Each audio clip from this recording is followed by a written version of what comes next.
بسم الله الرحمن الرحيم. له ملك السماوات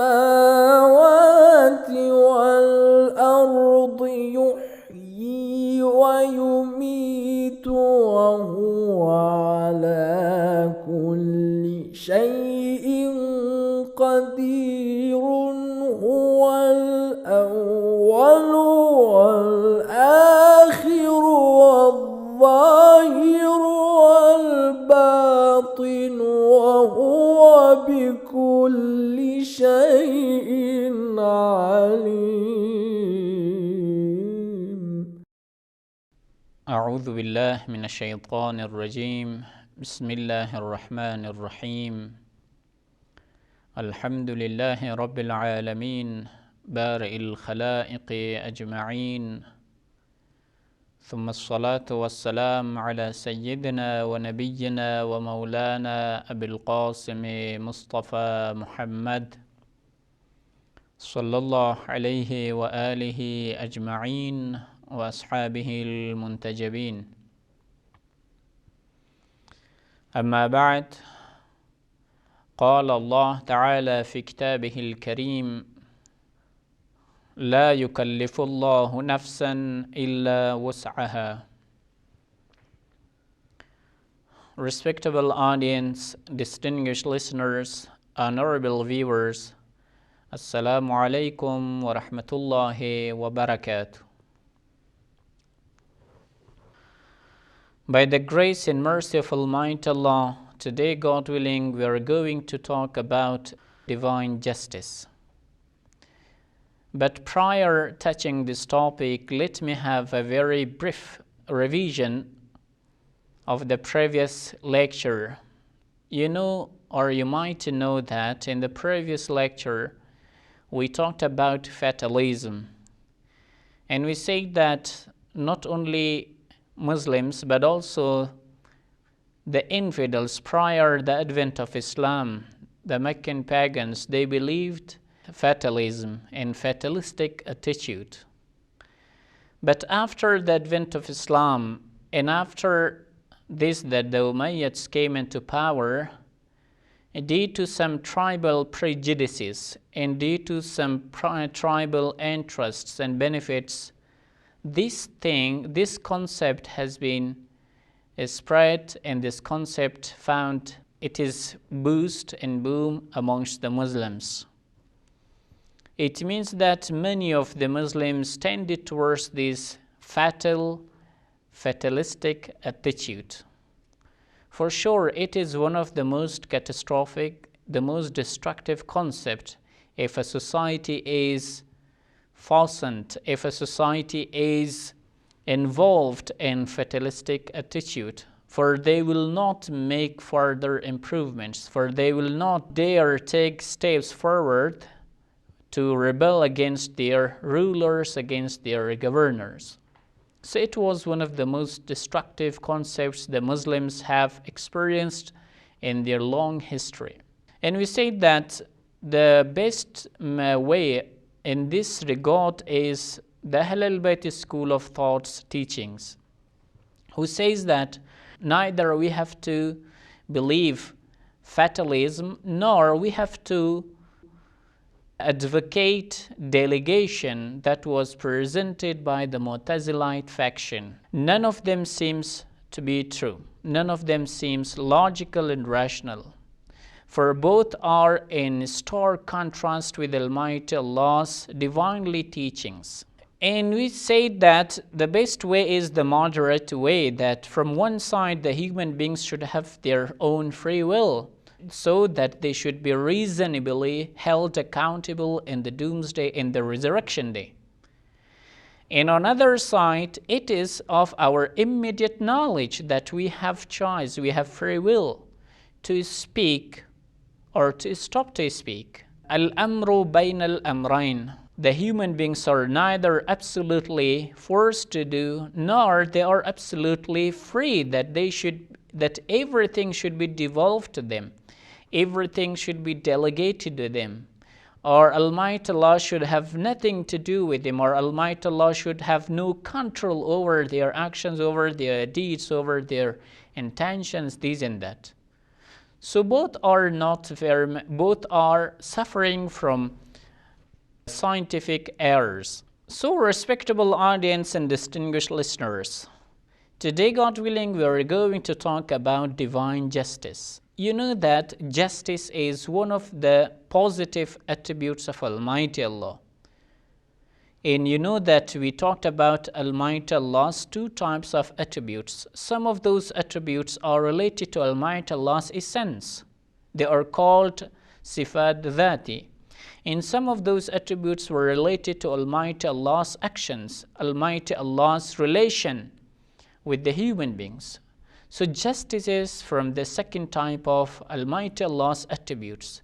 It means when we consider, when we observe, when we overall Almighty Allah's relation with human beings, we draw this justice, we draw and we conclude, we derive the attribute of justice from Almighty Allah's relation with the human beings. So respectable audience and distinguished listeners, in respect with the divine justice, there are various approaches. There are many adherents, there are many proponents, there are many opponents in this regard. Firstly, let me say that divine justice is very crucial and plays a key and central role in the Shiites' teachings. And due to this, they believe that justice, the divine justice, becomes one of their 5 pillars of faith, one of their 5 major principles, one of the 5 major fundamental principles of religion. You know that according to the Shiites, they believe, so we have to believe in divine justice. Why? Because it plays a hugely important and substantial role in the Shiites' beliefs, in the Shiites' jurisprudence, in the Shiites' theological reflections. Due to this, the Shiites are of the view that divine justice is as one of their fundamental principles. So, respectable audience and distinguished listeners, coming to the 3 factions, the Ash'arites, the Mu'tazilites, and the Shiites. The concept of divine justice traces back to this important point, that is the human being's intellect able to discern something that is good and bad or not? We have to be always dependent on transmitted knowledge, or we should always expect that something should be given and should be taught by a revelation. This is a very important topic amongst the Muslim theologians, philosophers, and amongst the Muslim men of knowledge. So the Ash'arites went in this direction, that no human can claim that my intellect can discern good and bad. No, goodness and badness, or evil and good, all of them should be taught by revelation. All of them should be taught by Almighty Allah. Almighty Allah is there standing, so Almighty Allah should say what is good and what is bad. In accordance with His does and don'ts, we will act, and then we will be resurrected. They are of the view that the human being's intellect, the human being's reasoning power does not have this power, does not have this authority, does not have this capability to discern what is good and what is bad. So all of them should be given by the divine law. All of them should be sent to us through the messengers, through the prophets, through the heavenly sent books. So we should not say that this is good and this is bad. Why? Because we are not an authority in this regard to show and to say that this is good and that is bad. Inna Allah ya'muru bil 'adli wal ihsani wa ita'i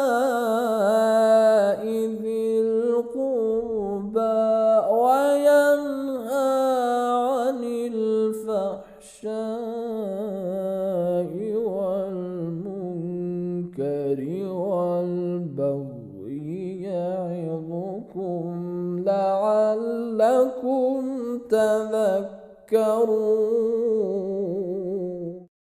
Almighty Allah is an authority in this regard. Almighty Allah should say this is good and this is bad. According to the Shiites and the Mu'tazilites in this regard, we are of the view that no, the human beings can discern, the human beings can understand, can differentiate between good and bad, even if they are deprived of transmitted knowledge, even if they are lacking access to the divinely revealed books. Again, Almighty Allah made the human beings a structure in a manner that they can discern good, they can discern bad.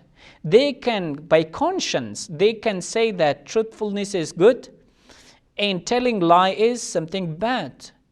By their own inward voice, they can have this distinguishment, or they can distinguish that oppression is something evil, of very bad nature, and justice and being fair is something good. There is no need that always the prophets should come and should say that, okay, justice is good and oppression is bad. No.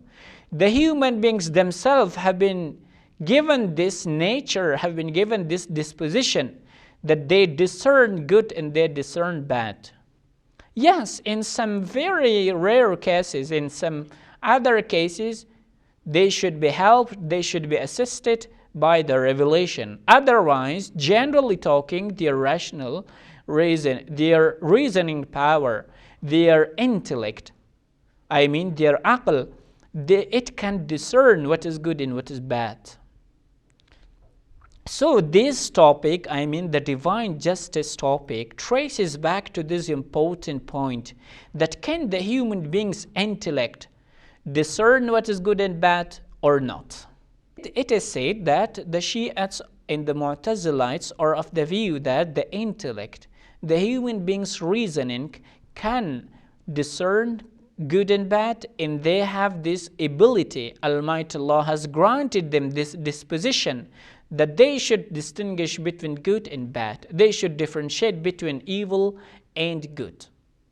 While the Ash'arites are of the view that no, all the good and bads, or the goodness and badness at all, they should be defined by Almighty Allah. They should be defined by Almighty Allah's commandments. It is Almighty Allah's do's and don'ts that make something forbidden and make something legal. It is Almighty Allah that says it is good, and it is Almighty Allah that says it is bad. So this divine justice topic traces back to this important question. This was a brief introduction of the background of the differences of opinion about divine justice amongst the Muslim scholars. It was a brief introduction of those backgrounds, why the Muslim scholars, including the Shiites, Mu'tazilites, Ash'arites, they have differences of opinion about the concept of justice. But let me now define you justice, what justice means. Justice has two important definitions. The first definition of justice is إِعْتَاءُ كُلِّ ذِي حَقٍّ حَقَّهُ. It means to give everyone who deserves his right. To give an individual the right he deserves.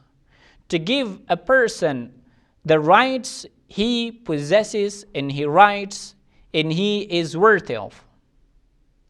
This is the first definition of justice. إِعْتَاءُ كُلِّ ذِي حَقٍّ حَقَّهُ. To give a person his right. This is first. Second, the second definition of justice is العدل وضع الشيء في موضعه. It means justice is to put something in its due order, in its due position, or to put something in a place, in a position it suits best. This is the second definition of justice. But justice in respect with Almighty Allah, what does it mean? In respect with Almighty Allah, it means كونه تعالى مقدسا عن فعل ما لا ينبغي. That Almighty Allah should be exempted, should be accepted from those things that is not worthy of Almighty Allah. It means to purify Almighty Allah from those unworthy things that they should not be ascribed to Almighty Allah. For example, oppression. Almighty Allah's justice means that Almighty Allah is devoid of oppression. Almighty Allah should be purified from committing oppressive acts. For Almighty Allah's every action is based on absolute justice and on absolute wisdom. Almighty Allah's actions is devoid of those shortcomings, those shortages, those impurities. So Almighty Allah's actions is always based on full wisdom, on absolute, we can say, sagacity. For Almighty Allah gives everything or everyone his due right. He gives everyone what he deserves. Even his bounties, his blessings are more than one deserves. Almighty Allah does not make one responsible of those actions that are beyond his ability. Almighty Allah says, لا يكلف الله نفسا إلا وسعها. Almighty Allah does not hold you responsible or does not make you responsible of those duties which are beyond your power, beyond your strength, beyond your ability. For example, in jurisprudential issues, we have these commands. Lots of these commands are available in our jurisprudential issues. For example, if a person cannot use water due to some illness or due to some disease, Almighty Allah says, لا يكلف الله نفسا إلا وسعها. Do not harm yourself. It will be detrimental for your health. Almighty Allah does not want you or does not make you that you should do what harms you. Another example, Almighty Allah says, going Hajj is for those who are able enough. So those who are not able, they are not forced to go to Hajj. They are not made to borrow so that they have to go for Hajj. Almighty Allah says, مَنِ اسْتَطَاعَ إِلَيْهِ سَبِيلًا. Those who are able to go to Hajj, they have to perform this annual ceremony.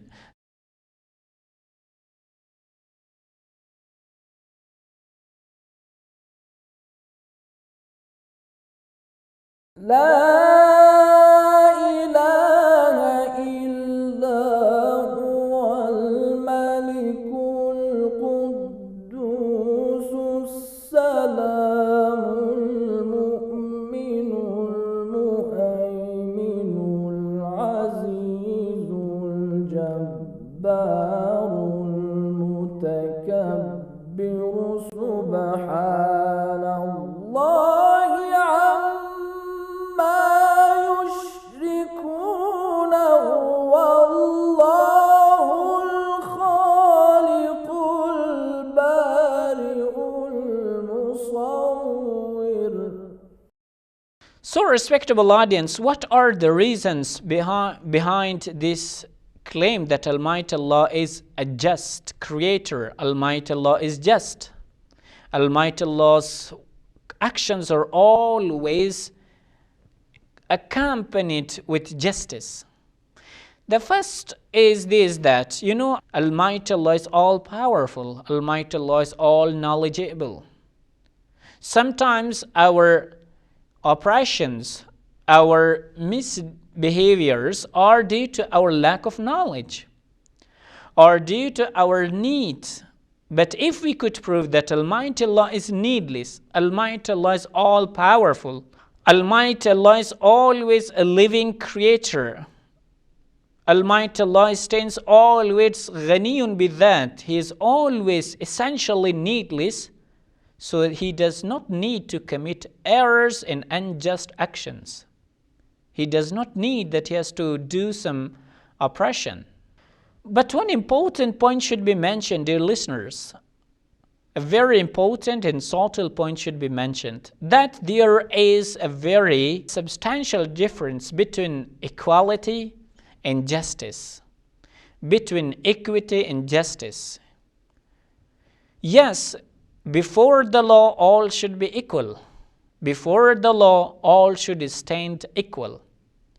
But in reward, no one, or it is not logical that all should stand equal. No. All the people should receive their own due rewards. Otherwise, it will be unjust action. Otherwise, it will be a complete injustice. It will be incomplete justice. Why? Because it seems like this. I will give you the example.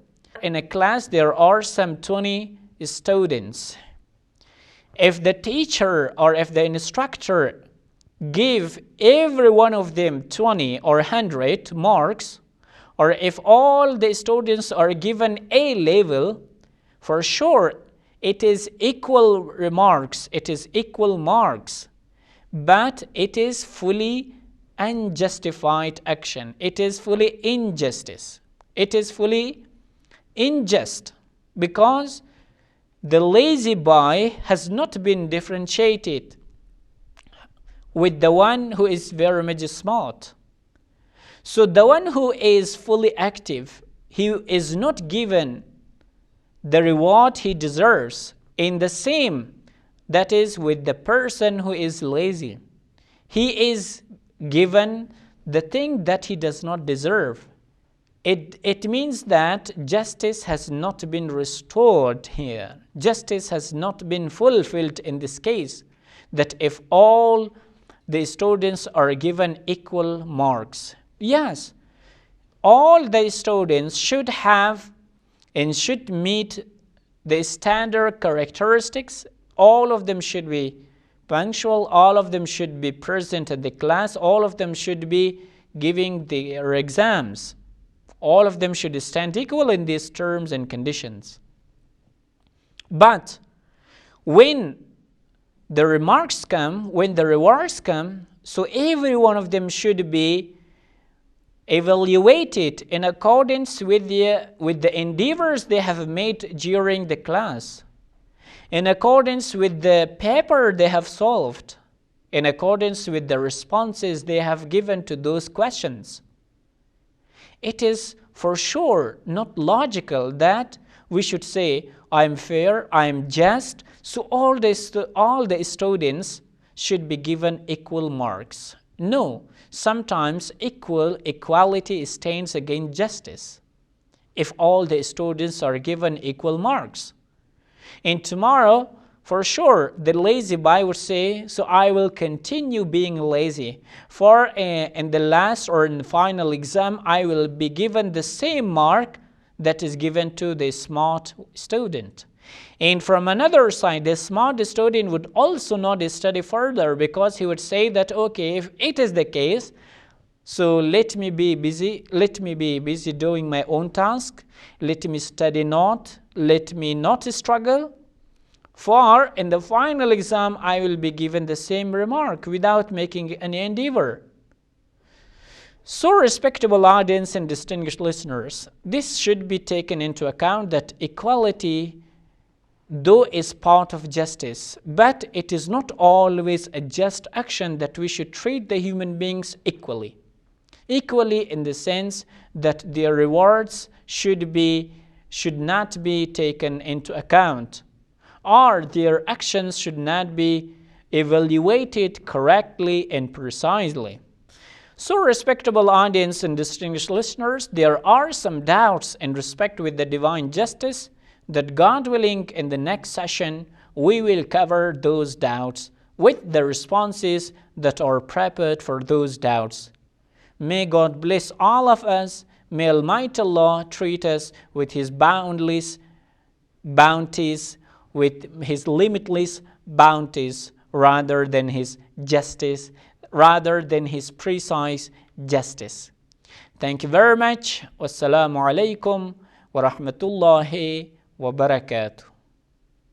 اللهم انفعنا بالعلم وزينا بالحلم وجملنا بالعافية وكرمنا بالتقوى. إن وليي الله الذي نزل الكتاب وهو يتولى الصالحين.